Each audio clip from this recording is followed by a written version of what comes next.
असा पर्वकाळ आपल्या जीवनामध्ये प्राप्त होतो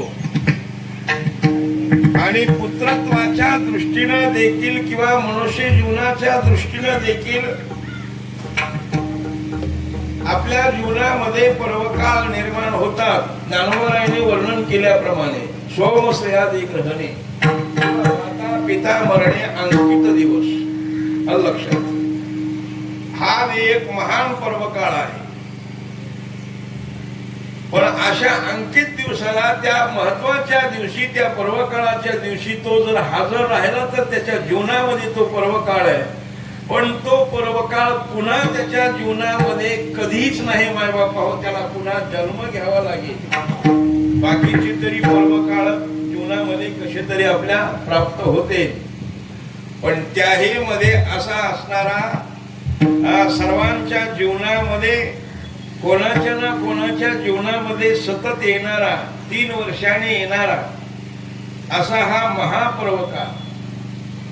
आणि या पर्वकाळाचा आधार घेऊन जीवनामध्ये त्याचं लक्षण पाहून, जीवनामध्ये त्याचं स्वरूप पाहून, शास्त्रीय दृष्टीनं, परमार्थिक दृष्टीनं, सामाजिक दृष्टीनं सर्वांना कसा याचा लाभ होईल, याला जे वरदान मिळालेलं आहे त्या वरदानाचा कसा लाभ सर्वांना होईल, असा सर्वांनी विचार करून मायबापा हो या पवित्र सोहळ्याचं आयोजन या पवित्र महापर्वकाळाच्या निमित्ताने असं आयोजित केलेलं आहे. त्यामध्ये अनेकाचा आशीर्वाद असेल, अनेकाचा आधार असेल. आपले वारकरी रत्न असणारे सदा बाबा आहेत बसलेले. लक्षात, वारकरी रत्न, कारण सर्वात श्रद्धेचं स्थान असणार.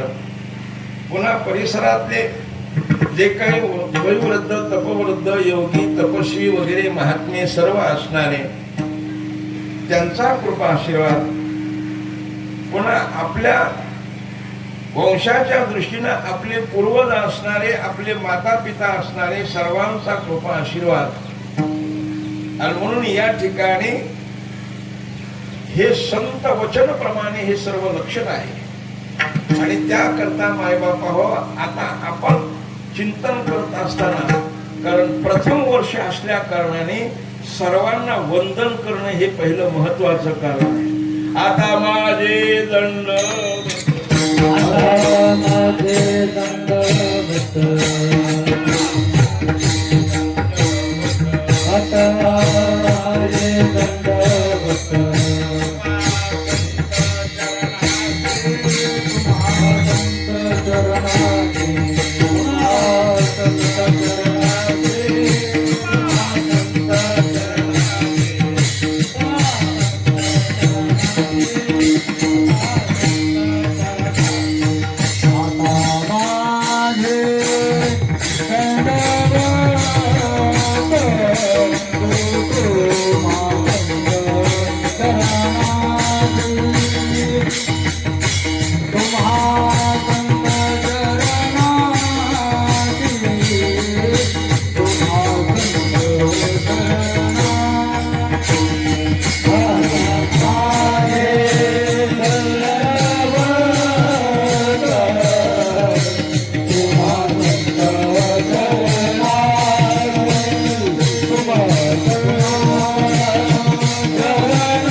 मंगलमय लक्षण निर्माण होतं.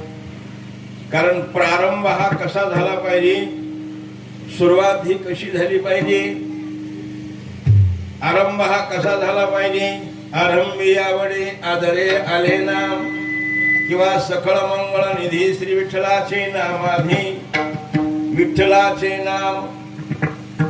लक्षात, श्री विठ्ठलाचे नामाधी सांगण्याचं तात्पर्य प्रमाणाच्या दृष्टीने आपण चिंतन करू शकतो, पाहू शकतो.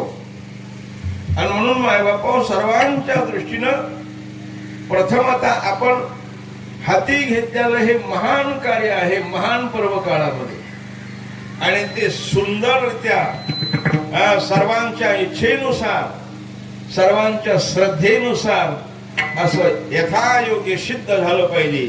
आणि याकरता प्रथमतः युग परत्वे, काल परत्वे, समय परत्वे, अधिकार परत्वे सर्व दृष्टीनं चिंतन करत असताना साधू संतांनी देखील असं मार्गदर्शन आपल्याला केलेलं आहे. शास्त्राने देखील आपल्याला मार्गदर्शन केलेलं आहे. पुराणाने देखील आपल्याला मार्गदर्शन केलेलं आहे. कारण प्रथम हे लक्षण कीर्तनाच्या दृष्टीनं त्याचा उच्चार, त्याचं चिंतन, त्याचं स्मरण हे घडलं पाहिजे. मायबाप आहो, मंगलाचे जे लक्षण आलेले आहेत, आशीर्वाद मिळाला पाहिजे असं आलं लक्षात. कृपा आशीर्वाद आपल्याला प्राप्त झाला पाहिजे. आणि म्हणून ज्याच्याकडून हा आपल्याला आशीर्वाद मिळाला पाहिजे, कारण का तो किती उदार आहे, तो किती दाता आहे, त्याचंच लक्षण आजच्या पर्वकाळाच्या दृष्टीनं आपण पाहू शकतो. ते निमित्त कारण किती महान आहे. विठ्ठल विठ्ठल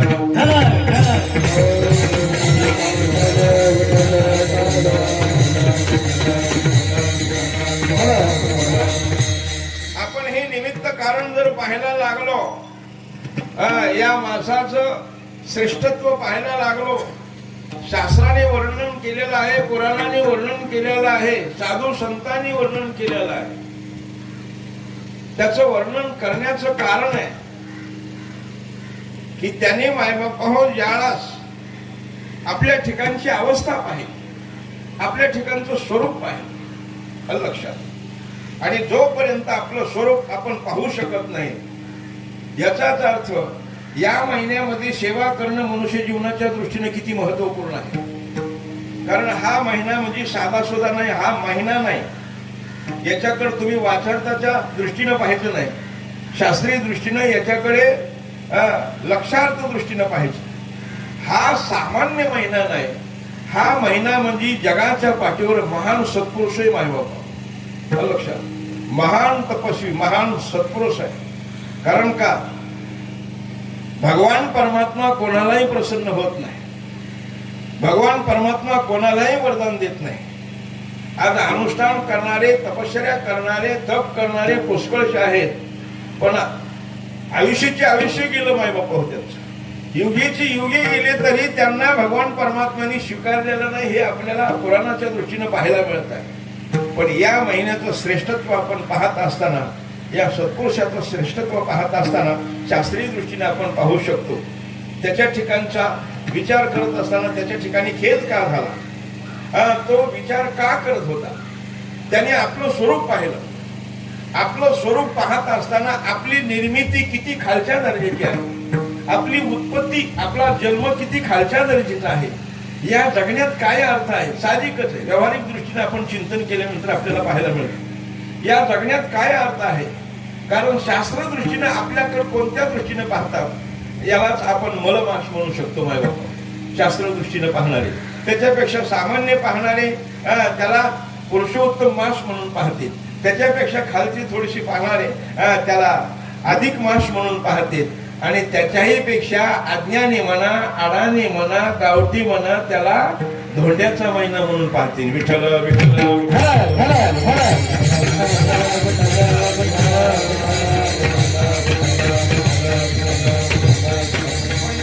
करत असताना याचा जन्म आपण पाहायला लागलो तर दोन लक्षणातून नाही बाबा, दोन शास्त्रातून आहे. एक सूर्यशास्त्र आणि एक चंद्रशास्त्र, या दोन्हीचा आपण समन्वय पाहायला लागलो. कारण आज जे आपण बसलेलो आहोत, आज जे आपण वावरतो मायबाप आहोत, आपण जे जन्म अनेक घेतो याला कारण हे दोन शास्त्र येतात, या दोन लक्षण येतात, सूर्यशास्त्र आणि चंद्रशास्त्र. याचा अर्थ सूर्यवर्ष आणि चंद्रवर्ष, आणि या दोघांचंही लक्षण तुम्ही पहा. दोघांच्या लक्षणामध्ये विषमता आहे, समता नाही मायबाप. आणि विषमता आपण जर पाहायला लागलो तर सूर्य वर्षाचे 365 दिवस आहेत आणि चंद्र वर्षाचे 354 दिवस आहेत. आता हे जर लक्षण जर पाहायला लागलो तर दोघांची समानता निर्माण होत नाहीये, दोघांचीही वर्षाची एक समानता होत नाही. आणि जोपर्यंत समानता नाहीये, लक्षात समलक्षण नाही, तुम्ही शास्त्रीय दृष्टीने पहा. आपल्या संगीत शास्त्राच्या दृष्टीने पहा, हा गाणारा असू द्या, वादक असू द्या, कुणी असू द्या, जोपर्यंत त्याला सम मायबापावं कळत नाही किंवा समेवर येत नाही तोपर्यंत त्याच्या जीवनामध्ये टाळ्या नाही. विठ्ठल विठ्ठल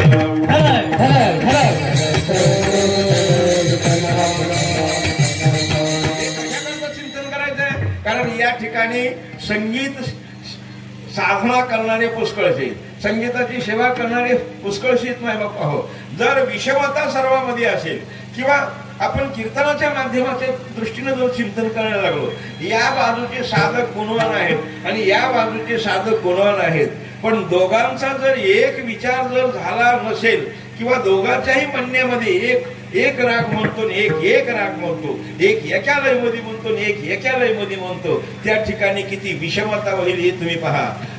सर्व अमेळ होऊन जाणार मायबाप आहो, तिथं मेळच राहणार नाही. तसं या ठिकाणी आपण चिंतन करायला लागलो तर या महिन्याची अशी अवस्था झालेली आहे, या महिन्याची अशी अवस्था झाली म्हणून तर समानता राहिलं, सम अवस्था राहिली. जर हा महिना जर बाजूला काढला नसता तर एवढी विषमता या पृथ्वी तलावर राहिली असते. आज काहीच आपण शास्त्र जाणू शकलो नसतो.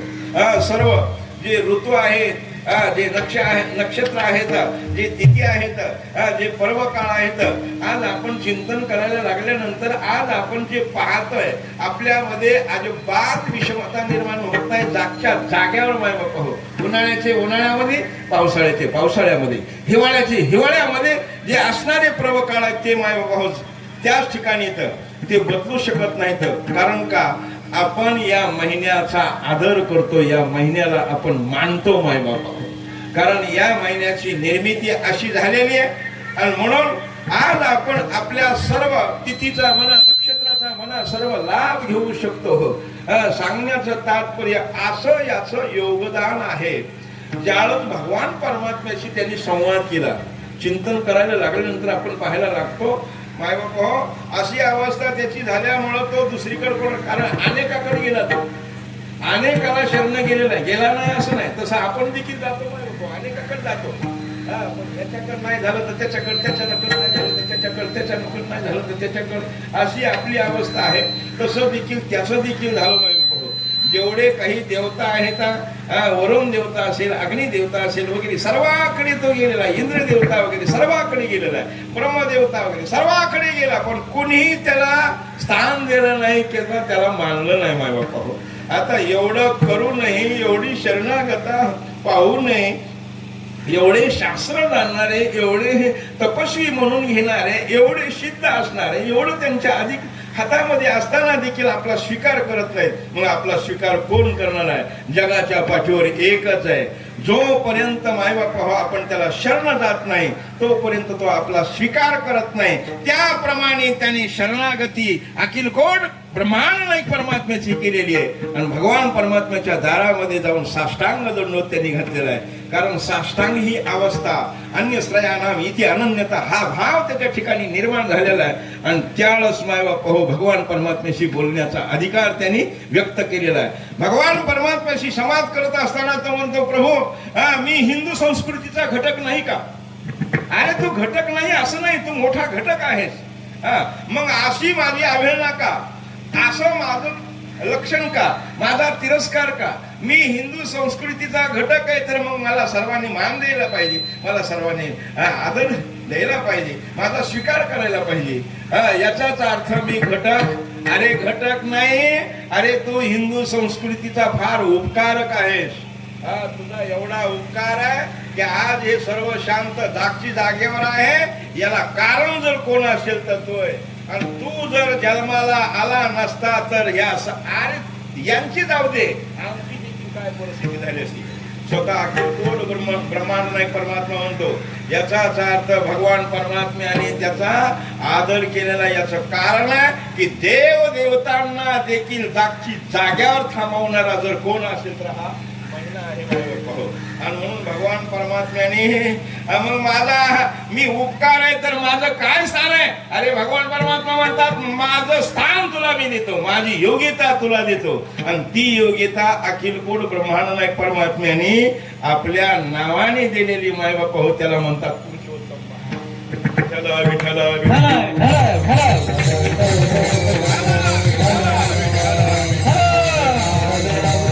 एवढं का चिंतन करायचं आपल्याला? आपला पहिला सप्ताह पुरुषोत्तम मासानिमित्त, आणि म्हणून बारकाईनं थोडस आपण चिंतन करण्याचे प्रयत्न करायचे. पुरुषोत्तमाशे पदवी दिलेली आहे, पद दिलेलं आहे. त्यावेळेस त्याला केवढा आनंद झालेला आहे. कारण माणसाला एखादा पद मिळालं की बघा त्याला स्वर्ग दोनच बोट राहत. एखादा पद मिळालं की मनुष्य जीवनाच्या दृष्टीनं तुम्ही पहा, त्याला एखादा पद मिळालं की स्वर्ग दोनच बोट राहतो, तसा त्याचा आनंद. पण किती दिवस पदाचा आनंद. अरे पद असू नये जर त्याच्याकडे खातं, मस्त मंत्री पद मिळालं, मस्त मंत्री झाला पण मंत्री होऊ नये जर त्या मंत्र्याकडे कोणतं खातच नाही तर त्या मंत्र्याला काय शोभा, त्या पदाला काय शोभा. त्यावेळेस त्याच्या ठिकाणी भाव उत्पन्न झाला, प्रभू तुम्ही मला पद दिलेलं आहे पण माझ्याकडे खातं काय, मला खातं काय. मग भगवान परमात्म्याने काय खातं दिलं माय बापा हो, त्या खात्याचा विचारच होऊ शकत नाही. जगाच्या पाठीवर अनेकाला खाते दिले असतील पण ते नुसते खातच बसले हे. पण हा तर खात तर नाहीच नाही, पण सगळ्याला खाऊ घालतो एवढा हा महान खात प्राप्त करणार आहे. आणि ते खात माय बापा हो, भगवान परमात्मा म्हणतात व्यवहारातले जे कार्य आहेत त्याला तर या महिन्यामध्ये महत्व नाही, पण परमार्थिक जे साधन आहे, परमार्थिक जे वैभव आहे, परमार्थिक जी श्रीमंती आहे, परमार्थिक जी साधन आहे, तुझ्या महिन्यामध्ये जो करील त्याच्या ठिकाणी अधिकस्य अधिकम फलम, तुला अधिक हे लक्षण आपण पाहू शकतो. आणि हे लक्षण प्राप्त जर आता कलियुगाच्या दृष्टीनं करायचं असेल, अधिक मासाच्या प्रमाणे जर करायचं असेल तर त्याला लक्षण आपण पाहत असताना तुम्ही आम्ही त्याला धोंड्याचा महिना हे म्हणलेलं आहे. पण धोंड्याचा महिना हे किती महान आहे तुम्ही विचार करा. तुम्ही वाचार्थाचा वाचार्थ करू नका, तुम्ही लक्षार्थ करा, त्याचं स्वरूप पहा. जीवनामध्ये धोंडा स्वरूप झाल्याशिवाय, धोंडा रूपी अंतकरण झाल्याशिवाय, धोंडा रूपी व्यवहार झाल्याशिवाय धोंड्याचा लक्षण तुम्ही पहा, धोंड्याची अवस्था पहा. धोंड्यावर कुणी पाय देतं, धोंड्यावर कुणी बसतं, धोंड्यावर कुणी काही टाकतं धोंड्यावर. पण धोंडा कधी म्हणत नाही तुम्ही काय गाढव आहे, तुम्ही काय येडी हळद आहेत, तुम्हाला काय अक्कल आहे का, अरे मी कोण आहे, माझा काय अधिकार आहे, असा धोंडा कधीच म्हणत नाही. धोंड्याला तुम्ही किती टाकून द्या, धोंड्याला कुठे फेकून द्या, धोंड्याला कुठे ठेवा, धोंडा काहीच म्हणत नाही. धोंड्याचं स्वरूप माय बापा हो एक आहे. आणि तसं या ठिकाणी आध्यात्मिक दृष्टीनं जोपर्यंत आपल्या ठिकाणी जो अधिकार झालेला आणि त्या अधिकाराचं वैभव म्हणजे पदाचं वैभव भोगत असताना धोंड्याच्या रूपाचं जर लक्ष जोपर्यंत होत नाही तोपर्यंत धोंड्यातला आनंद प्राप्त होत नाही. आणि धोंड्यातला आनंद जर पाहायचा झाला तर महिनाभर माय बापा हो तुम्ही धोंडे खाल्ले ते पहा. धोंडे खाल्ले, धोंडे खाऊ घातले, एवढंच नाही तर धोंड्याला देखील खाऊ घातलं.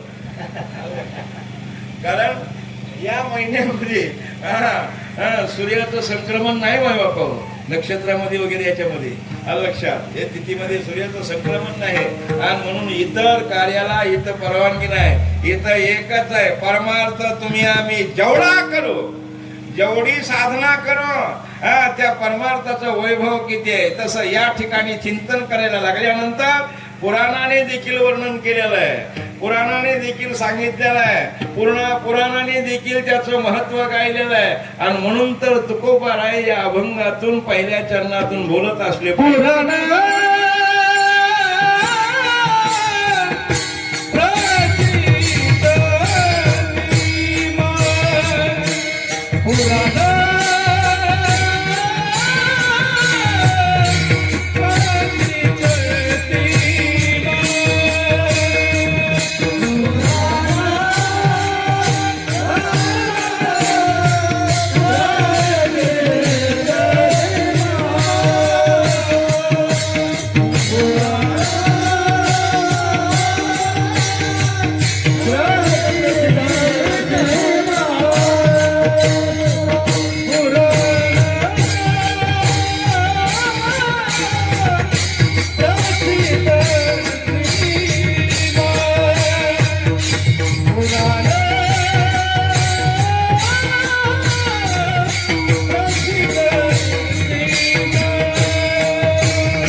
सीमा.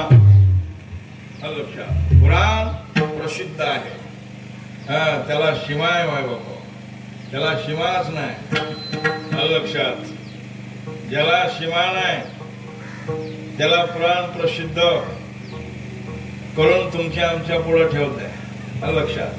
पुराणाने वगैरे शास्त्राने श्रुतीनं वगैरे असं जे लक्षण असणार आहे,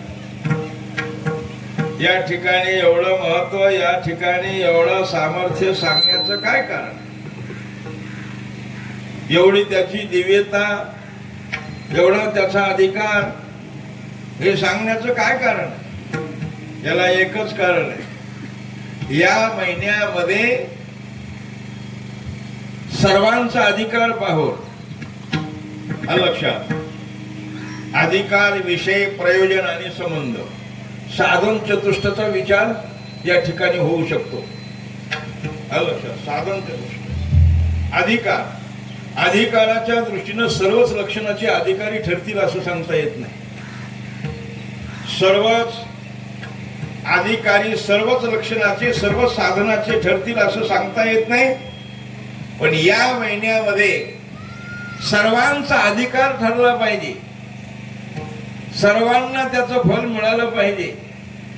याचा अर्थ इतर साधना केले तर फल मिळत नाही असं नाही. यज्ञ आगादी कर्म आपण करू शकतो माय बाबा. लक्षात. यज्ञ आगादी कर्म करू शकतो. अनेक ठिकाणी यज्ञ आरंभ केले माय बाबा या महिन्यामध्ये, पण त्या यज्ञाचं फल सर्वांनाच मिळेल असं सांगता येत नाही. त्या ठिकाणी जे यजमान आहेत त्यांनाच माय बापा हो त्याचं फल मिळेल. चिंतन आपण केल्यानंतर पाहायला मिळत आहे. पण जगाच्या पाठीवर असा यज्ञ सर्वांकडून घडला पाहिजे.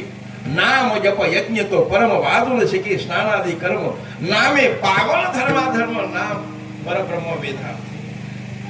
याचा अर्थ सर्वांच्या ठिकाणी या यज्ञाचं फल मिळालं पाहिजे.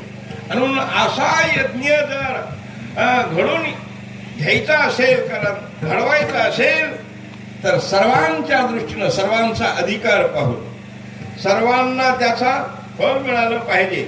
एवढाच नाही तर आपण पुराणाच्या दृष्टीनं साधू संतांच्या म्हणण्याप्रमाणे काही साधना करण्याकरता काही साधनाची गरज आहे माय बापा, काही लक्षणाची गरज आहे. उदाहरणार्थ काही वेदांच्या रुची म्हणा, अनेक पुराणांचे श्लोक म्हणा, अनेक ग्रंथातील श्लोक म्हणा, ते म्हणण्याकरता व्याकरण दृष्टीनं त्याला ज्ञान असावं लागतं. आणि जर व्याकरण दृष्टीनं जर ते मंत्र जर नाही जर घडले तर त्या ठिकाणची परिस्थिती तुम्ही पहा. अपराध घडतो, मंत्र चळीत राहा. एवढे आपल्याला अनेक लक्षणं पाहायला मिळतात. पण या ठिकाणी अबद्ध वाकुडे जैसे तैशापरी, कसं या सुद्या कोणी कसाही म्हणू द्या, येईल तैसा बोल रामकृष्ण. बघा तुम्ही, आमचे महिन्याचे वारकरी आहेत ना, आमच्या वारकऱ्यांचं भजन आहे का माय बापू. त्या भजनामध्ये त्यांचे शब्द कसे असतात. कारपाळो नाही म्हणत, कारपाळो दार. पण भगवान परमात्म्याला ते गोड वाटतं माय बापू. लक्षात. भगवान परमात्मा त्यांचं भजन ऐकून तल्लीन होतं. कारण बिचाऱ्यांचं शिक्षण नसतं, व्याकरण नसतं, काही नसतं.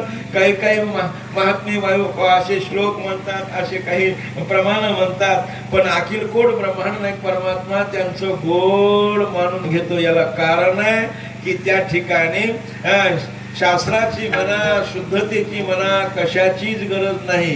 येईल तैसा बोल, जसं म्हणता येईल तसं म्हण. याचाच अर्थ किती अज्ञानातला अज्ञानी असू द्या, सामान्यातला सामान्य असू द्या, त्याला देखील या अधिकाराचा विचार पाहायला मिळतो. नवे नवे या साधनातून तो पवित्र होऊ शकतो. ते किती महान आहे एवढाच नाही, अरे याचा ज्याने अंगीकार केलेला आहे त्याचा परिचय तुम्ही पहा. शास्त्रीय दृष्टीनं पहा, व्यवहारिक दृष्टीनं पहा. एवढाच नाही. आणि म्हणून तर महाराज म्हणत असले पाहिजे, नाम तारक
हे किती तारक आहे, हे किती तारुण्य येतं. आतापर्यंत किती तरले असते, तरले किती तरले असेल, गणित नाही जी दाता लक्षात. नामेची तारिले कोठेन कोठी, कोठी नाही मोठ्यान कोठी.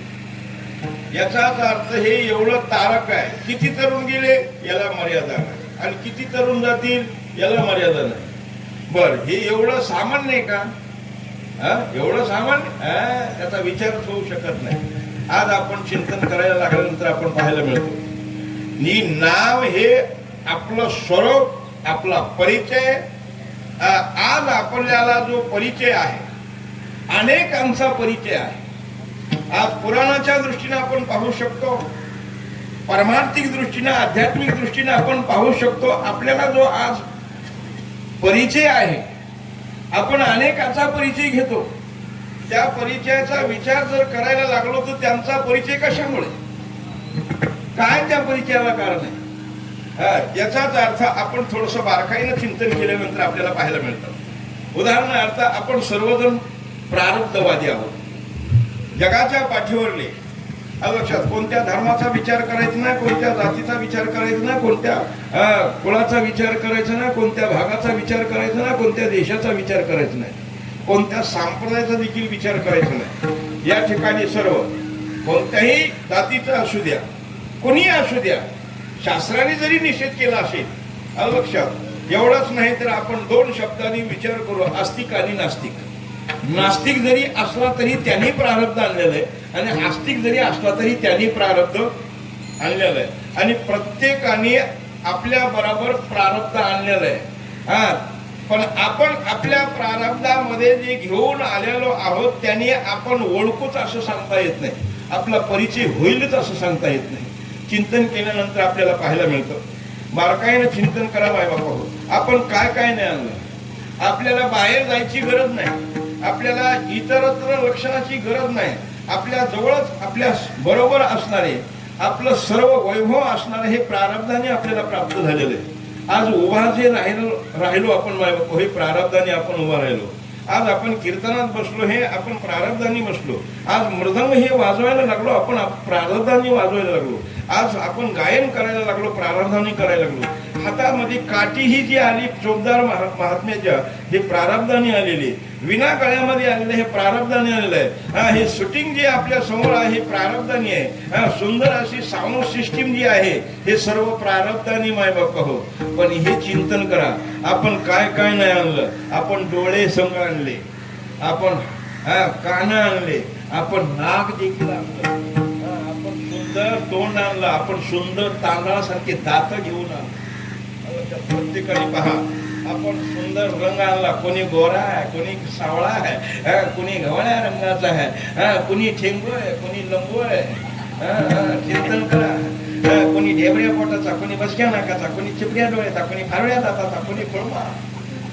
हे सगळं आपण चिंतन करायचं. तुम्ही पहा, हे सर्व लक्षण आपल्या बरोबर आहेत. मग स्त्री असो, पुरुष असो, कुणी असो, जगाच्या पाठीवरला सर्वांनी आपण हे आणलेलं आहेत. आपल्याला सर्व माणसं म्हणतात. माणुसकीनं आपण मायबापा आलो मायबापा हो. चिंतन करायचं आहे, परिचय करून घ्यायचा. आमका माणूस, आमका माणूस, आमका माणूस, आमका माणूस. अरे पण ओळखायचा कसा? त्याला तुम्ही ओळखणार कसा? सांगण्याचं तात्पर्य, कुणी म्हणेल तो गोरा गुमता, गोरा गुमता. बाकीचा गोरा कुणी नाही का? तोच एकटा गोरा आहे का? बाकीचे गोरे नाहीत का? कुणी लागला म्हणायला तो तो तो तो सुंदर गण लावले, बाकीच्याला गण नाही का? गण नाहीत का? कुणी लागले म्हणायला ती टोपी नाही का? अरे बाकीच्या टोप्या नाहीत का? तुम्ही सर्व लक्षण पाहणं. माणूस आहे, गोरा आहे, बाकीचे गोरे आहे. ते थोडे सुंदर अशी चालतात, बाकीचे चालत नाहीत का? एक लागला म्हणाला तो तिरप्या डोळ्याचा, आणि तोच एकटा तिरप्या डोळ्याचा आहे का? जगाच्या पाठीवर अनेक तिरप्या डोळ्याचे आहेत माय बापा हो. एवढंच नाही तर शुक्राचार्य देखील आहेत.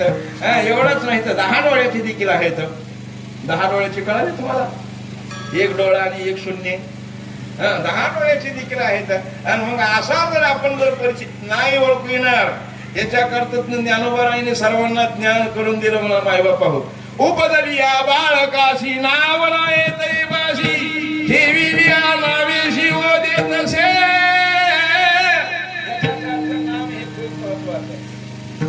त्याला नावाशिवाय कोणीच ओळखू शकत नाही, त्याची ओळख होऊ शकत नाही. याचाच अर्थ व्यावहारिक दृष्टीनं देखील नावाला महत्व आहे, व्याकरण दृष्टीनं देखील नावाला महत्व आहे. आलं लक्षात? नाम, विशेष नाम, सर्वनाम. आलं लक्षात? नामाचा विचार करा. दर्शक नाम, हे सर्व नाम पाहायला लागल्यानंतर दर्शक दृष्टीनं आपल्याला देखील नामाचं खूप महत्व आहे. म्हणून नामाचं श्रेष्ठत्व गात असताना पुराणांनी, शास्त्रकारांनी, वेदे, रामायणे, पुराणे, भारते तथा आदो मध्ये तथा सर्वत्र की येते सर्वांनी त्याचं गायन केलेलं आहे. याचाच अर्थ या नामाचं श्रेष्ठत्व आपण पाहायला लागल्यानं आपल्याला पाहायला मिळत आहे. आणि म्हणून मायबापा हो, नामाचं किती सामर्थ्य आहे, नाम किती तारक आहे, याला मर्यादा नाही. अजूनही आपण जर शंकेचं समाधान जर करायला लागलो, सांगा आजपर्यंत आपण सर्व लक्षणाचा विचार करू शकतो, आपण सर्व लक्षणाची गणना करू शकतो. पृथ्वीवरलं जेवढं काही आपल्याला दृष्टीनं दिसणारं शास्त्र आहे, दृष्टीनं दिसणारी सृष्टी आहे, त्या सृष्टीची गणना आपण करू शकतो. पण एकच वेळा नाम घ्या, त्याचं पुण्य सांगा कोणी. पुण्याची गणना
आणि त्या नामाचं पुण्य सांगा. अजूनपर्यंत कोणी सांगितलं नाही. आलं लक्षात? अजूनपर्यंत कोणी सांगितलं नाही. प्रमाण मात्र देतात. तुझ्या नावाचा महिमा तुझं न कळे मेघक्षामा, प्रमाण ठासून देतात माय बाबा. तिथं पुरावा देतात की त्याला देखील त्याच्या नावाचा महिमा कळाला नाही. आता इथं आपण थोडस चिंतन करायला लागल्यानंतर आपल्याला पाहायला मिळेल. नाम कोणाचं आहे? नाम कोणाचं आहे? देवाचं आहे. देव कोण? चला, देव कोण? आडनावाचा देव, नाव ठेवण्याचा देव. त्याचं स्वरूप काय, त्याचं लक्षण काय? आता इथं चिंतन आपण थोडंसं करू. त्याला काय दिसत नाही, तो काय पाहू शकत नाही, कोणाला ओळखू शकत नाही. तो सर्वत्र जाणणारा, सर्व पाहणारा. आणि हेच उदाहरण जर पाहायचं असेल तर पुराणाच्या दृष्टीनं तुम्ही चिंतन करा.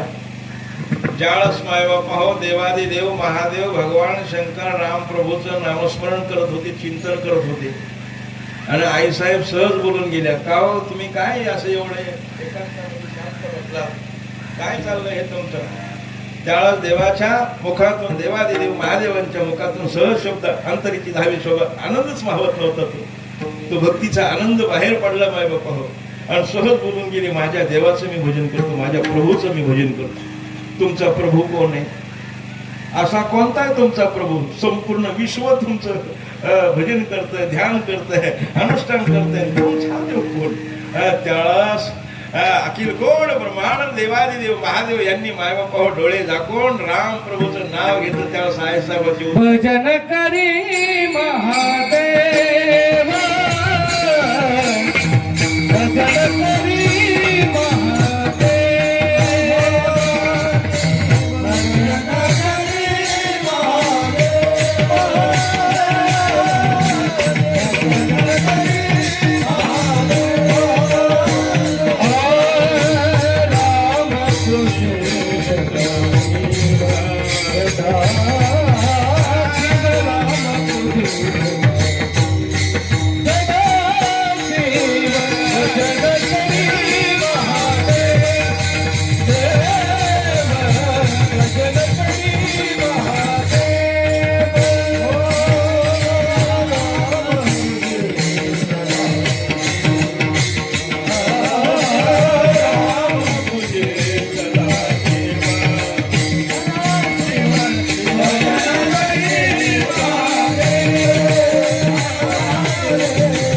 महादेव, आणि आईसाहेबांनी प्रश्न विचारल्यानंतर आईसाहेबांनी बोलणं केलेलं की अरे ज्याचं भजन करताय तो कसा आहे, त्याचं काय लक्षण चाललेलं आहे? त्याला दगड कळत नाही, झाडही कळत नाही. दोन शब्द बोल.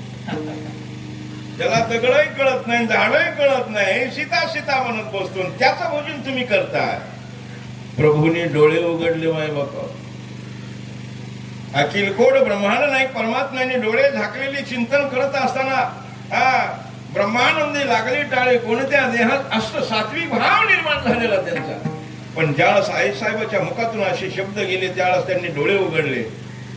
तुम्हाला नाही कळायचं, तुम्हाला कळवून घ्यावं लागेल. तुम्हाला माझा प्रभू कळणार नाही, माझा प्रभू तसा तुम्हाला समजणार नाही. तुम्हाला माझ्या प्रभूचं लक्षण पाहायला जावा लागेल. लगेच जाते त्याच्यात काय आहे आता त्यांचा भाव, हे लक्ष लगेच निघते. परमात्मा बोलतात तसं जाऊ नका, अशा जातात तर काहीच अर्थ नाही. अशा जा की सीता माता होऊन जा. लक्षात, सीता माता होऊन जा. अशा जाताल तर तुम्ही लगेच ओळखू येताल, पण सीता माता होऊन जा. याचाच अर्थ या दृष्टांताचा आधार आपण पाहायला लागलो. आलं लक्षात? ज्याळस तुझ्या नामाचा महिमा तुझं न कळे मेघ क्षमा, हे जे उच्चार केलेला आहे, कारण का तर प्रभूच्या मनामध्ये सहज विषय आला आणि ती शक्ती आपलाच आहे, पण आपण प्रत्यक्ष अनुभव त्याचा घेतला पाहिजे. एवढंच नाही तर माझ्या भक्ताचं सामर्थ्य काय आहे, माझ्या भक्तांची शक्ती काय आहे, माझ्या भक्ताची निष्ठा काय आहे, माझ्या भक्ताचं लक्षण काय आहे, हे सर्व जगाला दाखवण्याकरता अखिल कोट ब्रह्मांड नाही परमात्म्याने ती क्रिया केलेली. त्याला काही गरज नाही. गेलेले समुद्राच्या कडेला गेलेले, दगड टाकलेला आहे, पहिला गेला, दुसरा टाकला, तिसराही गेला, आणि पाठीमागा हनुमंतराय होते. पाठीमागा हनुमंतराया प्रभू म्हणतात हनुमंता केव्हा आला? हनुमंतराय म्हणतात पहिल्याच दगडाला आलो, पहिल्याच दगडाला आलो. भगवान परमात्म्याला ते कळालं नाही का मागं आलेला म्हणून? भगवान परमात्मा तर सर्व सृष्टीतलं जाणणार आहे माय बापा हो.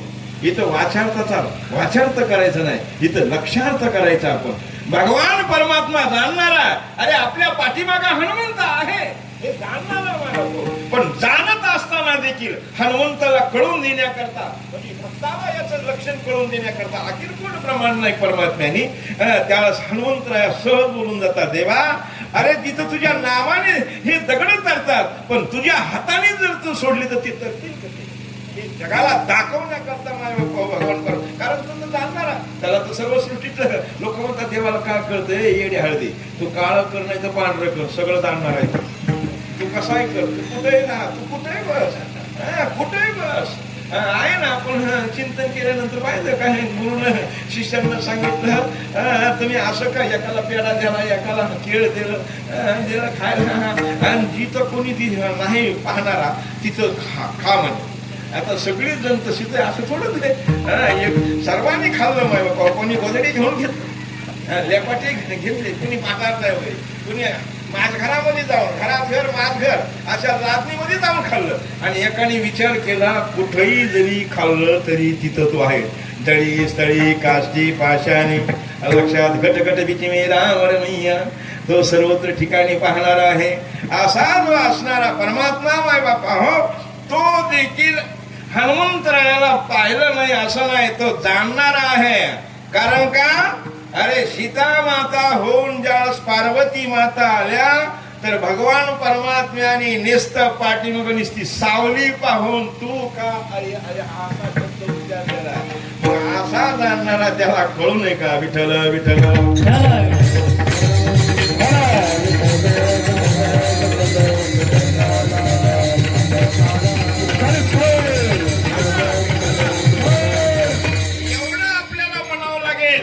देव देवतांना त्याचं महत्व काय आहे हे कळेलच असं सांगता येणार नाहीये, आलं लक्षात. आणि म्हणून त्या ठिकाणी वाद झाला, नाम श्रेष्ठ का देव श्रेष्ठ, नाम श्रेष्ठ का देव श्रेष्ठ.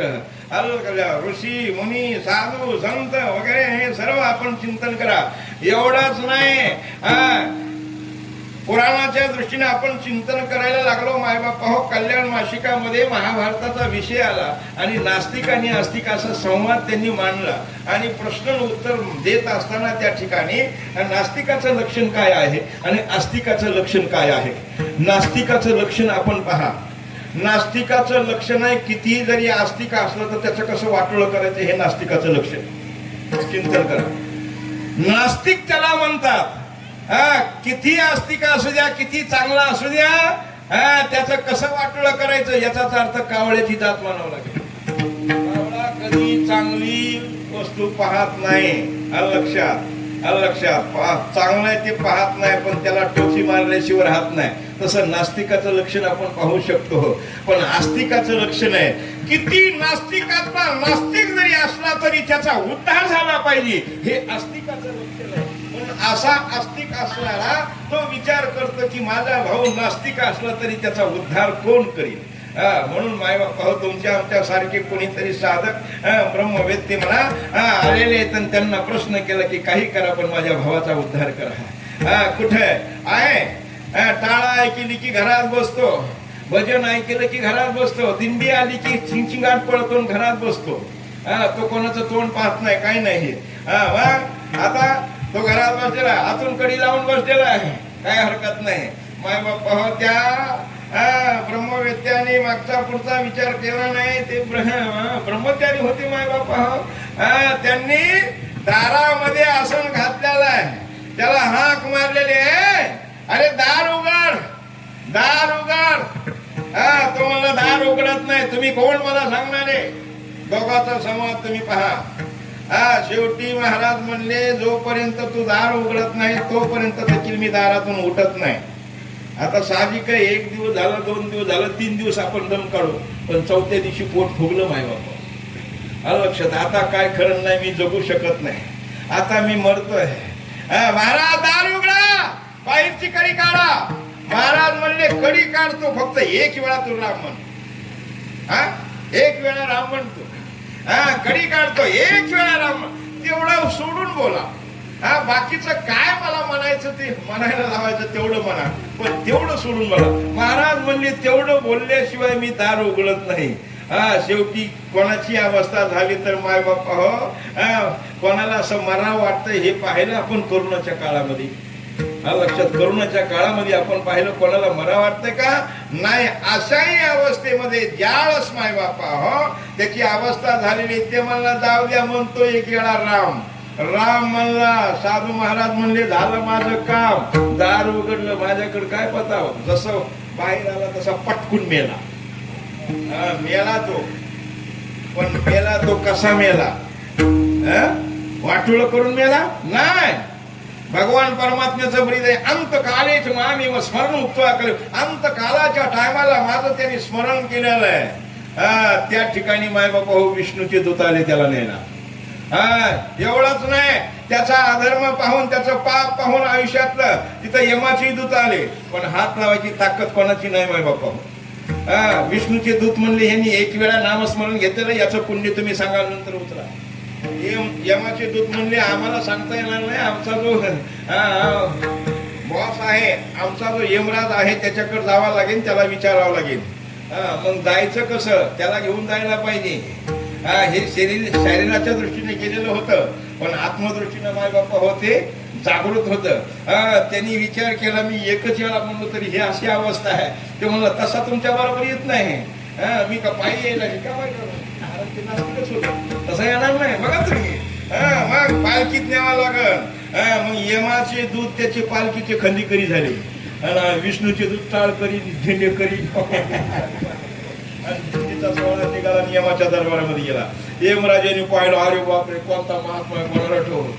जवळ आलं तर हे पाहिलं हे पाप्याचं पितर याला कशाला नाही. बोलू नका, यांनी एक वेळा राम म्हणलं याचं पुण्य सांगा. यमराजा म्हणला मलाही सांगता येत नाही.